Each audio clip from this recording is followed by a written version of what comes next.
দ্বাদশ সংসদ নির্বাচন যেভাবে হচ্ছে তাতে ক্ষমতাসীন দলের পরাজয়ের কোনো সুযোগ নেই। এই নির্বাচন জনগণের জন্য মঙ্গল বয়ে আনবে না। রাজধানীতে এক আলোচনা সভায় এমন মন্তব্য করেন বক্তারা। সাবেক নির্বাচন কমিশনার অবসরপ্রাপ্ত ব্রিগেডিয়ার জেনারেল এম সাখাওয়াত হোসেনের মতে এটি এখন বিরোধী দল খোঁজার নির্বাচন। আলোচনার বিষয় ক্রান্তিকালে বাংলাদেশ, নির্বাচন, অর্থনীতি এবং বহির্সম্পর্ক। এতে বক্তারা নির্বাচন, রাজনীতি নিয়ে সমালোচনা করেন। This is not election actually. This is we are looking for a kind of opposition party. Seat ভিক্ষা করার রাজনীতি চলছে। এটা according to doctor Muntasir Mamun. আমরা চাই তাদের মধ্যে একটা সেন্স ফিরে আসুক।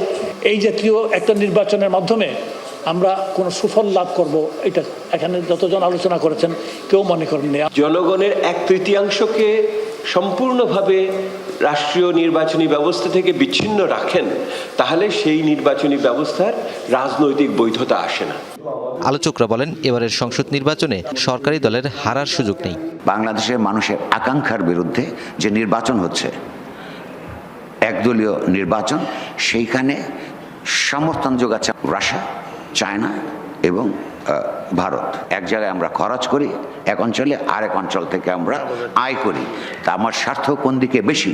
আজকে একটা গুরুতর সাংবিধানিক সংকটে নিপতিত।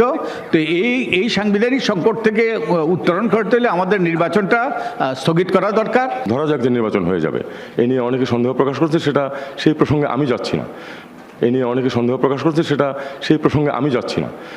আমার কি এই 30 লাখ মেয়ে কি রাস্তায় নেমে আসবে না তখন? নির্বাচন ও রাজনীতির পাশাপাশি অর্থনীতিতেও শঙ্কা তৈরি হয়েছে বলেও বক্তব্য দেন কেউ কেউ।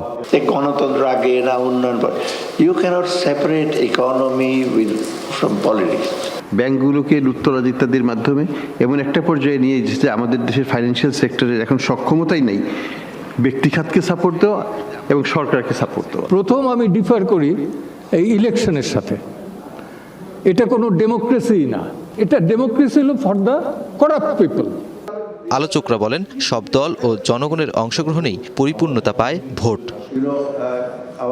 নুরনবী সরকার, যমুনা নিউজ, ঢাকা।